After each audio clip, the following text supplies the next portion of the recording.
O, sakay na, sakay na, sakay na! Kaliwa kanan yan, o. Maluwag yan. Bogart!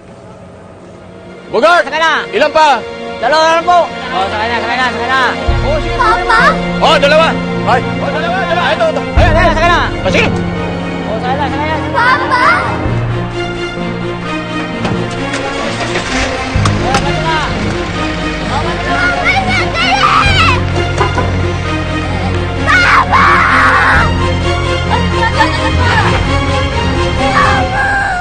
Papa! Sandali lang ho, ah. Anak ko to eh. Joyce.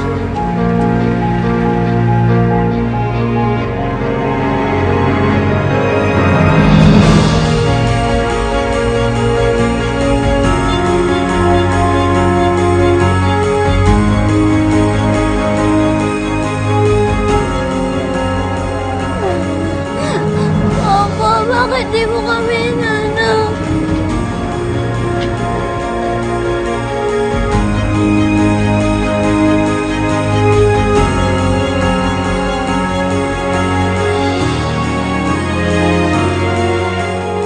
Sa totoo lang po, misis, hindi na po namin kasakop kasi yung lugar na yun eh.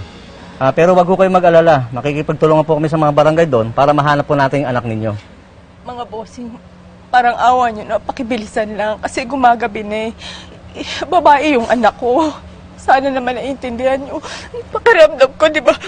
Tulungan nyo naman ako. Sige po, misis, mauna na po kami. Salamat. Tara na. Salamat, ha. Hindi po.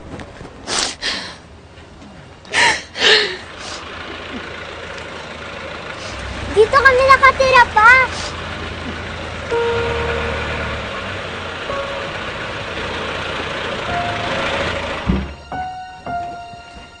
Joyce!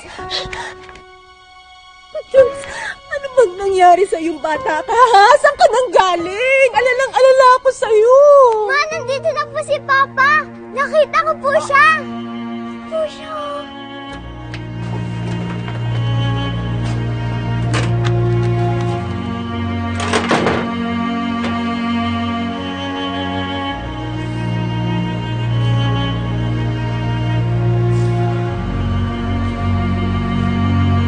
Melda.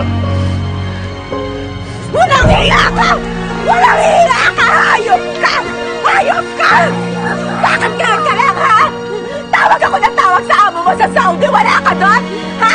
Hayop ka! Pinagtataguan mo kami! Yung pala nandito ka lang! Hayop ka! Pinabayaan mo kami ng anak mo! Pinabayaan mo kami! Melda, hindi mo lang alam kung gaano ako kalungkot doon. Nagkasakit ako doon, Melda. Tinanggal ako sa trabaho, pinauwi ako. Ayoko namang maging pabigat sa iyo, kaya nakitira muna ako sa pinsa. Nag-driver! Nag-driver nga! Nag-driver nga ako para pag-uwi ko rito. May maiuwi akong pera sa inyo, Melda. Hindi mo alam kung anong buhay ang sinabit namin ng anak mo. Kung anong hirap ang pinagdaanan namin. Halos patayin kami ng mga pinagkakautangan natin. Kulang na lang kunin na si Joyce bilang pagbayad. Halos mamatay kami. Hayop ka! Hayop ka! Tapos ikaw nawawala ka. Hindi ka malalang panamdam. Hindi ka lang panamdam. Pinabayaan mo kami. Pinabayaan ka.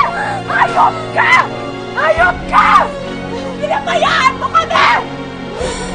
Hayop ka! Sorry na. Hindi ko alam.